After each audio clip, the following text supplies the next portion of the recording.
I know. And he felt terrible. He went back, and to show how sensitive he is, he left a suicide note.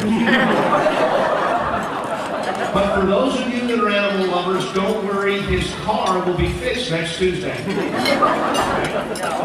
Katie, on the other hand, she and I have a great deal in common. We are both first children. And both of us went through the same kind of trials growing up. We were always being beat up by the two older people in the family, Mom and Dad. This has been really an amazing weekend. I have been to a number of weddings, but this was really something special. Last evening we had a rehearsal dinner, and it was really something. It was a Hollywood premiere theme.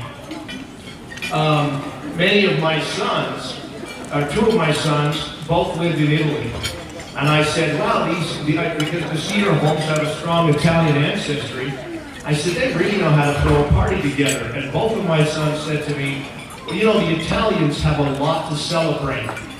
Baptism, First Communion, a witness that turns up missing, a number of things that are really, really celebratory. In all fairness, so I'm not dissing the Cedar Home and the Pacheco. The last thing you want to do is get somebody named Pacheco or Pantone, angry. And I come from Irish and Scottish ancestry, which is kind of a bad combination because we're prone to alcoholism, but it's only on a budget. And if I could get my mom, just so you'll recognize her, to stand up. Mom, would you stand up? So you won't, in case you don't see her later on, she's the one drinking Thunderbird wine out of a brown paper bottle.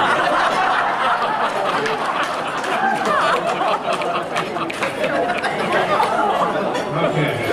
And we're so proud of her.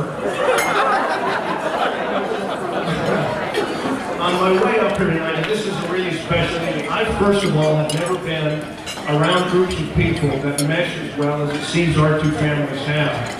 It just felt like we've known each other forever. We've all had a wonderful time together.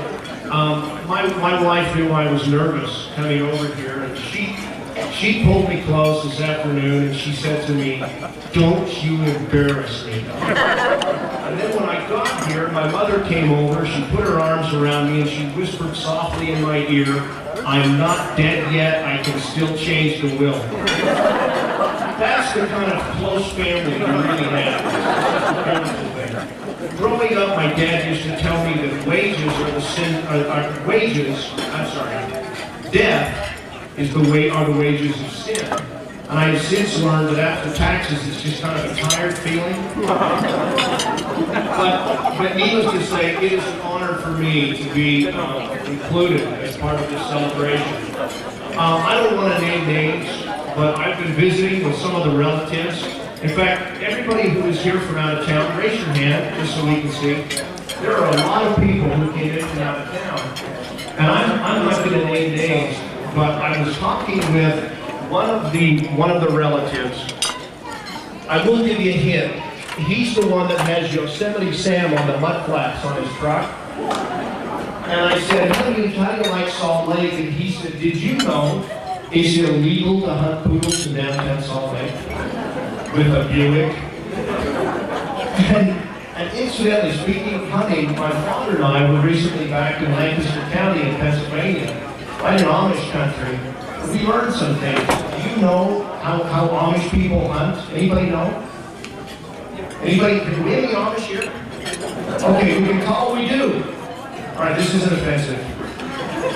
Okay, what they do is they sneak up behind the deer and then build a barn around it really fast. Actually, we did learn something interesting about the Amish back there. Apparently, a couple of years ago, a couple of Amish kids made friends with some Hells Angels, and they introduced cocaine to the Amish youth. And for several years, the Amish people never noticed that their kids were using cocaine. And you think that at some point, you know, they look around and say, "Gee, did you see Ezekiel put that barn up in 15 minutes?" Anyway, of you may be aware of the fact that during the last 18 months I've had some kind of severe health problems. The doctor told me a banana a day would clean the colon. Apparently what he meant was you have to eat it. Okay? I wanted to get that out before we got too far into the meeting.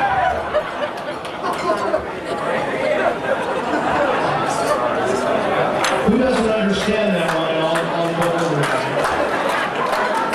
Okay. But I will tell you this, I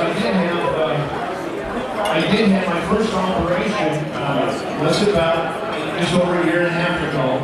In all seriousness, both Eric and his brother Blake were both in the OR with me. Eric did the anesthesia, and Blake was the neurosurgeon, and it was without a doubt the most secure field. This is a wonderful family.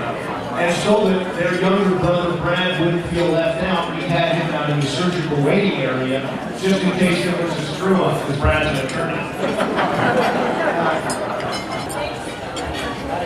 Wow, there'll be demerits too. I'm sorry. Okay. Just a while back, I was on a business trip, and I was taking a run, and I cut through a cemetery, and there was a man kneeling by a headstone, and he was sobbing uncontrollably. And as I got closer, I heard him saying, "Why did you have to die? Why did you have to die?" And I felt really sad, and so I stopped and I walked over, and he continued, "Oh, why did you have to die?" And I put my hand on his shoulder and I said, "Was this your wife?" And he said, "No, it was her first husband." Okay, I would like to be a little serious now. I'd like to propose a toast, so if you would stop for a minute, everybody raise your glass. I'm going to have to read part of this. Marriage is not a ritual or an end. It is a long, intimate dance together, and nothing matters more than your own sense of balance and your choice of partner. May the lamp of love burn brightest in the darkest hours and never flicker in the winds of trial. I wish for you the same kind of marriage that I have, a partnership, a friendship, and a romance to grow stronger and deeper through the years. She's married Wayne. She was helping another boyfriend with the take-home exam, and the question was, what two brothers are responsible for giving men flight? And this kid put Ernest and Julio Gallo. And then she also dated a dyslexic Satan worshiper. Is there anybody here that's dyslexic? Or should I say dyslexic here anyway? Okay. Well, this poor kid was really lost. He used to tell us all the time, "I worship Lucifer." And then he had 999 tattooed on his arm. That's a real As you know, Katie just spent some time in New York City doing an internship. And there are times now that they miss the city so much, they will fill the humidifier with urine. Just can't see it. And you know, as a sideline, because I want this to be educational as well. As a sideline, you know that New York City was really cleaned up. I mean, I was talking with Brad Welling, who lives there, at least half of it each week, and we were talking about how Times Square is cleaned up, and all of the strip joints have been closed down. And what's interesting is it seems like they are moving their businesses to Florida. And I was asking young Wayne about it, and he said there are so many strip joints in Florida that they're actually going to change the state flag to a brass pole. Okay, that's the educational portion. And then,